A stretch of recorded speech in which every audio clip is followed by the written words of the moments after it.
The man who helped put the Otters in first place in the Eastern Division, Chris Sweeney, joins us on the Menard Studio Hotline in just a second. Ford and O'Brien, ESPN Evansville 105.3, online, ESPNEvansville.com. We're powered by Interstate Batteries.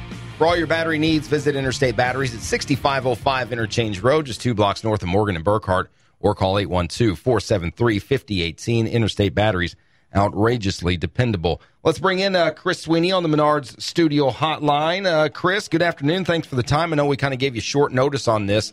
How's it feel to be in first place in the East Division? It's a great feeling. Definitely excited about it right now. At the same time, we know we still have a lot of work left to do for the rest of the season, but definitely happy with where we're at right now. Well, you guys took 2. You were supposed to play 3 against the Washington Wild Things over the weekend. Mother Nature had different plans for yesterday's game, so that gets rained out and postponed to a doubleheader that final week of the season, that final series against Washington. But you won it for them on Friday night with a walk-off hit, and then again on Saturday night, a game I actually happened to be at. You win it for them in the 12th inning. Yeah, a walk-off double. My only complaint, Chris, is that my kids wanted to run the bases. Could you not have done that in the bottom of the 8th or the bottom of the 9th? Yeah, I'm sorry. I wish we could have. I mean, but yeah, I guess it just wasn't in the cards. It took us a little longer that's all right. To wrap that one up than we would have liked, but still happy to get the win for sure. Yeah, absolutely. Well, they were ready to go, and we got through 10 innings, and my wife and I said, too bad, kids, we're going home. We didn't know how much longer it was going to last, but it looks like we didn't miss it by much. But congratulations to you guys. Obviously, in these 2 games you had with Washington, and especially Saturday night, some come-from-behind victory to win that game, and you guys have seem to have found a good rhythm here in the second half of the season. You've had games where the bats have just exploded, and then you've had some games that have been kind of you really have to play very well throughout all 9 innings, I guess is the best way to put it, and you've had the ability to come back. What's working for the team in regards to, well, just the play so far here in the second half of the season? We know we have a very dangerous lineup, and we also have a very solid pitching staff. So we know we could get both of those to click on the same night, and we could win a game pretty handily. But at the same time, we know that you're going to, throughout the course of the season, you're going to find yourself in close games. You're going to find yourself in positions where you have to come from behind. And look at any great team, and they've been able to win those close games. And that's something that we've been able to do throughout the course of the season. When those close games find us, we usually find a way to squeak it out and win. We're talking with Evansville Otter outfielder Chris Sweeney here on the Ford and O'Brien Show, ESPN Evansville 105.3 online, ESPNEvansville.com. Chris, you had the long ball going this weekend as well. You had a home run to win it Friday night. You had another homer, I believe, in the Saturday night game as well earlier on in the game. And that's something that has been real noticeable with this Otters lineup, basically from top to bottom. You, Houck, Nowak, everybody is getting a long ball going.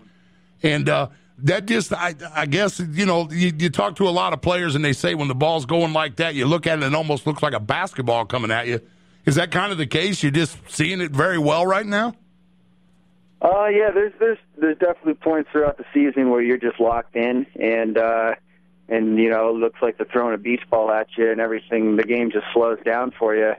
And at the same time, there's times where you struggle and you feel like that ball's moving 100 miles per hour, and it looks like a pea coming at you. So it's tough. It's tough to really explain just how everybody on the lineup's feeling right now. But it sure seems like everybody's seeing the ball pretty well, having good at-bats, taking good pitches. So, everyone seems pretty locked in right now, and it's a good time of the year to be feeling that way. Well, you're coming down the stretch, and it's a long, long season. It is every year. Fortunately, you got out of the heat a little bit this summer, but nonetheless, coming down the stretch, you guys staying pretty loose, staying not real fatigued quite yet, and just still, throwing water bottles at each other or something to stay loose a little bit coming down the stretch. Yeah, we're a fun team to begin with. So being loose and having a good time, that hasn't been an issue for us all year. We got a real good team chemistry, real tight knit group, and as far as the fatigue goes, I think we're kind of over the hump in the season where the fatigue settles in. I think as you hit this stretch, your bodies are kind of used to getting up and playing every day, having long nights. I really like where our team's at right now as far as our attitude and as far as where we're at physically. Talking to outfielder Chris Sweeney from the Evansville Otters, Ford and O'Brien, ESPN Evansville 105.3. And Chris, you guys now have a one-game lead in the division over the Washington Wild Things, although that East Division is pretty tight there near the top. You've got Washington a game back and the Southern Illinois Miners a game and a half back. And we had the chance to talk to your manager, Andy McCauley, about a week or so ago, and we're asking him when, the division has been very tight. You guys have been kind of either tied for first or right near first. You had it for a minute, and then it was gone again, and you found yourself a game or two back. At what point, now that you've only got about 2 weeks left in this season, do you guys start to maybe, whether you want coach to know it or not, start looking at the scoreboard to see how those other teams are doing? It's tough not to. It's tough to not see what's going on in the rest of the division. It's right there in front of you, but at the same time, when we step on the field every night, we're not thinking about any of that. We're locked in on what we need to take care of, and we know that if we take care of our business and we do what we need to do, then we'll be right where we want to be when the season ends. Well, we appreciate the time today. Again, I know we kind of got you last minute. We do appreciate you taking some time for us today. You guys are off today, off tomorrow, and then you're back on the road for the second half of the week with a couple of series out of town. So best of luck to you, and we'll see you guys. You get back in town for a final homestand at Bosse Field August 27th, and hopefully we'll be able to talk again soon as we get a little closer to the playoffs. All right, sounds good. Thanks for having me. Thanks, Chris. Thanks, Chris.